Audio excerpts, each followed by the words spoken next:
Salam dostlar, her vaxtınız xeyir olsun. Allah oruç namazlarınızı qəbul etsin hər birinizin. Bir şey diyeceğim size, oruç tutanda səhər-səhər məsəl üçün ola bilər ki, bir adam biraz yatıb qalır da mənim özümdə də olur belə geciş. Tutaq ki, saat 5'in yarısı, 6'nın yarısı durdunuz. Heç problemi yoxdur. Saat 6'ya qədər, gün çıxana qədər, nətər ki, gün batan kimi ki, biz iftarımızı açırıq, səhər də gün çıxana qədər biz imsakı edə bilərik.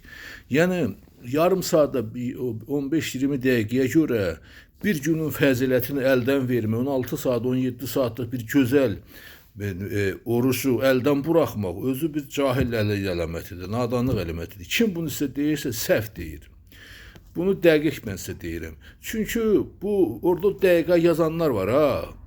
O məscidlərə yığılan nəzirləri belə dəqiq bölsünlər onlar.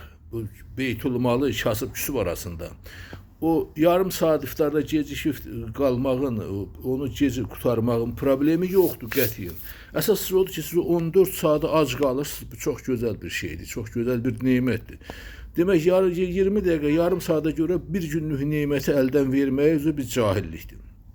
Heç bir problem yox. Durub nəsə bir tikə bir şey ağzında qoyub suyunu içib, qəzalı bir oruç kimi tuta bilərsiniz, heç bir problemi yoxdur, heç bir çətinlik də yoxdur və qəbuldur, heç bir problem. Kim onu sidqi rəhnin edirsə, onun orucu qəbuldur. Allah köməyiniz olsun, Allah hamınıza can sağlığı versin. Bir həkim qardaşımız var, bizim məşhur həkim adı yadımda deyil, oğlan bu Türkçə şərə müalicələr zatlar deyil, savadlı bir qardaşdır.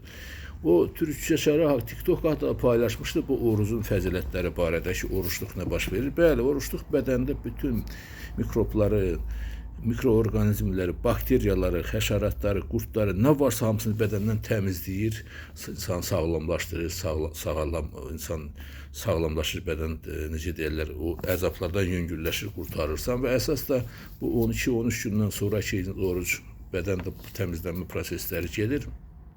Hamımızın ayağı yaxşı işləyir, ayaq yoluna rahat gedirsiniz, təmizlənir bədən, çünki bədəndə bağırsaqsızlıq kolit deyirlər həkimlər, o kolit malit yığışmır, o daşlaşma, kireçləşmə, rəhmətli Sayad arvad deyirdi, o kireçləşmiş bütün nə varsa bağırsaqlardan təmizlənir, çıxıb gedir.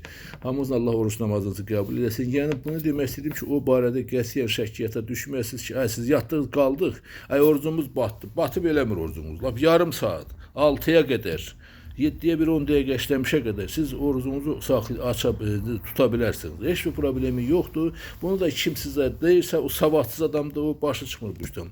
Bu günün çıxması prosesində günün şüalarıyla insan orqanını yedən proseslərin qarşılıqlı təmasıdır. Fotosintezlə əlaqəli bir prosesdir. Ona görə də gün çıxana qədər və gün batana qədər söhbəti gedir bu. Qədim vaxtlarda babaların harda var da, o vaxtları kimdir saat qoyub, saatla dəqiqə 5:33, 5:31, nə bilim 5:20. Kimdir? Səhər-səhər dururlar, dan yeri söküləndə cəmaət orucunu tuturdu, xoruz banında qutardı getdi. Bunun da iş bitdi. 3-cü xoruzun 3-cü banına qədər xoruz səhər-səhər 3 dəfə banlayır. 3-cü banına qədər xoruzun imsakınızı saxlaya bilərsiniz, tuta bilərsiniz orucunuzu. Allah orucunuzu qəbul eləsin. Bunu qətiyyən şəkkiyyətə düşməyin. Hər şey biraz savadlı yanaşağın, dünya görüşünə yanaşağın. Burada dəqiqə belə getdi. Sən boş söhbətdir onun hamısı.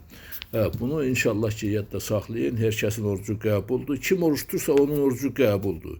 Kim danışır ki, səfəyə ki, belə oruç filan fesmişən qəbul deyil. Hər kəsin orucu qəbuldur. Sən niyyətlə oruç tutursansa, demək sənin orucun Allah dərgahında qəbuldur. Namaz Allah dərgahında qəbuldur. Heç kim şəkkiyyətə düşməsin. Yavaş-yavaş olar insan müəyyən bir xasiyyəti olar, bir adəti olar ki, zaman keçdikcə o namaz, o oruç onu yavaş-yavaş insanda təmizləyəcək, səliqəyə salacaq. Allah həmimizdən razı olsun. Allah hər birimizə kömək olsun. Yenə deyirəm, yarım saata görə 14 saatlıq bir proses gedir bədəndə. Onu əldən verməyin özü cahillikdir, nadanlıqdır. Allah var eləsin sizləri, orucumuz qəbul olsun.